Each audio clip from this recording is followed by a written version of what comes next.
Suppose that A and B are 3 by 3 matrices and I is an identity matrix of order 3 ነው ይላል። such that ይሄው ተጻፈው A times B ስንት ነው ይላል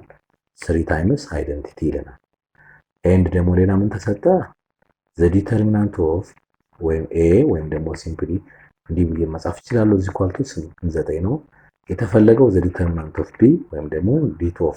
ሁለቱንም ኦልተርኔቲቭ መጻፍ ስለሚቻል ስንት ይመጣል ለሚለን በጣም አሪፍ ሶ ምንድነው የሚለን አሁን A times B ስንት ነው ይለናል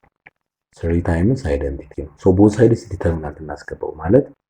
the determinant of A times B ይሆናል the determinant of 3 times identity መጣ ማለት ነው አይደለ በጣም አሪፍ ሶ ሩሎችን ማስታወስ ነው እንግዲህ እዚህ ጋር ሁለት ሩል አስታውሳችሁ ሁለት ሩል አስታውሳችሁ የመጀመሪያው determinant of A times B ማለት ለየብቻ ማለት determinant of A times determinant of B ያለ ፕሮፐርቲ ነው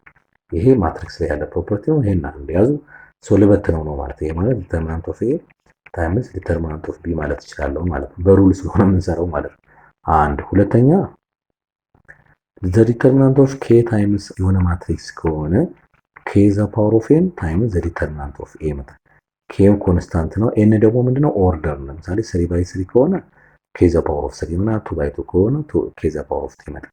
ይችን እዚህ ጋር ተጠቀምኩ ባላያችሁ 3 the power of 3 times the determinant of identity matrix መጣ ማለት ነው በጣም አሪፍ ነው እዚህ ጋር 2 times identity 3 times identity ስለሚል ማለት ነው በጣም አሪፍ ሶ ከዛ በኋላ determinant of A ተሰጥቶናል A ሶ ስንት ይመጣል አሁን ማለት ነው ይሄ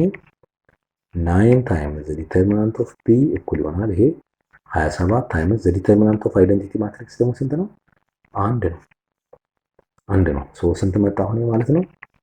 9 times the determinant of B እኩል ይሆናል 27 ይመጣል ኦቨር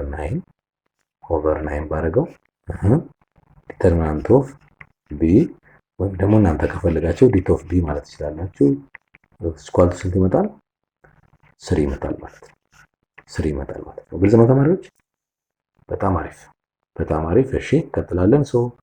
3 ሶ ዛንሰርስ B መጣ ማለት ነው ዛንሰርስ B መጣ ማለት ነው በጣም አሪፍ እሺ እንቀጥላለን